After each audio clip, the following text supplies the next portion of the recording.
Les Jeux olympiques de Tokyo viennent de se terminer. Ils ne s'étaient pas ouverts sous les auspices les plus favorables, mais en fin de compte, ils n'ont pas été la catastrophe redoutée. Ils ont été sauvés par les athlètes. Et là, je fais un peu un tour de table pour vous demander comment vous avez suivi ces Jeux et une impression générale. Je crois que les Jeux se passent très bien. Je vois que la France a gagné en basket sur les États-Unis. C'était une très grande surprise parce que pour les Américains, le basket sont les grands champions de tout le monde. Donc, ce que j'aime dans les Jeux olympiques, ce sont des surprises, n'est-ce pas? Comme il y a cette jeune Israélienne qui a gagné dans la gymnastique. Et j'ai préféré un Olympique où il y a des gagnants surprises. Et nous ne sommes pas déçus cette fois-ci. C'est vrai, c'est vrai. René? Oui, pour aller dans le même sens, je crois que globalement, les Jeux se sont plutôt bien passés. Et comme vous le disiez, Claude, il y avait beaucoup à craindre que ce ne soit pas le cas. Et finalement, vous avez tout à fait raison de dire que ce sont les athlètes, en fait, qui ont donné cette victoire à ces Jeux, parce que moi, en ce qui me concerne, je ne sais pas si c'est lié aussi au confinement, mais j'ai l'impression que je n'ai jamais regardé autant de télévision de Jeux olympiques que cette année. Ça, franchement, je dois regarder en moyenne 1 heure, 1 heure et demie par jour. Je ne me souviens pas, en 6 décennies, avoir jamais regardé autant de télé. J'ai toujours trouvé ça vraiment extrêmement passionnant. Alors, autre chose, Claude, que j'ai trouvé extrêmement intéressant, c'est qu'ils ont rajouté pas mal de nouveaux jeux. Voilà, de nouveaux sports, voilà. C'est le bon mot. De nouveaux sports. Et ça, j'ai trouvé que c'était formidable. Et tous des sports pratiqués principalement par les jeunes, notamment le skateboard, comment on appelle ça? Le surfing. Comment? Le surfing. Hein. Le surfing, mais également, vous savez, quand on monte sur les murs, là. L'escalade. L'escalade. Mais bon, mais là, c'est une escalade en intérieur, bien entendu. Bref, quoi, en tout cas, ils font...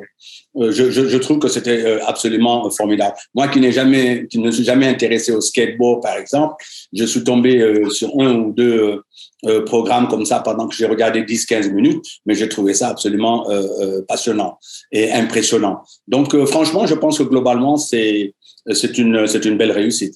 Oui, le grand gagnant, c'est la NBC qui a acheté les droits des Jeux olympiques, les droits de transmission pour les 10 prochaines années. Et évidemment, du fait qu'il n'y avait pas de public à Tokyo, ça a encore accru le nombre de téléspectateurs. Mais dans ces jeux, tout de même, tous les regards des Américains, au moins, étaient tournés vers la quadruple championne olympique, Simone Biles.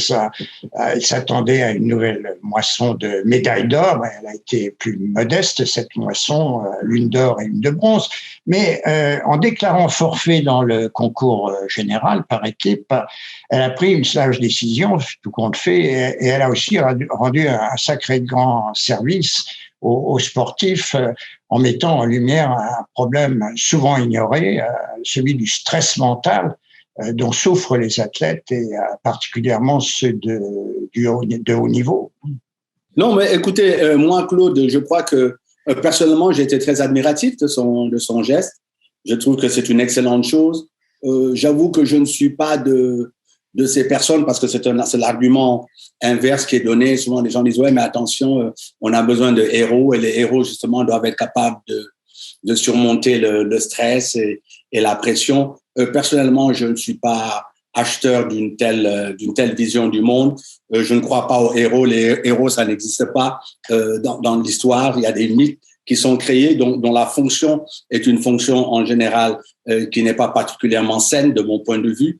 Et je crois plutôt aux mouvements sociaux. Je pense que c'est ça qui fait l'histoire, et que chaque individu que nous sommes, y compris les plus grands des héros, qu'on aille chercher, qu'on passe de Mandela au pape Jean-Paul II ou à qui on voudra, il y a énormément de faiblesses, il y a un moment de difficulté. Et je pense que le fait que le public le sache, qu'on éduque les personnes en leur disant vous pouvez poser des actes très héroïques, mais en même temps être conscient de vos difficultés, de vos limites, et ne pas nécessairement chercher à les cacher pour créer des mythes qui sont en général manipulateurs, je trouve que c'est une très, très bonne chose.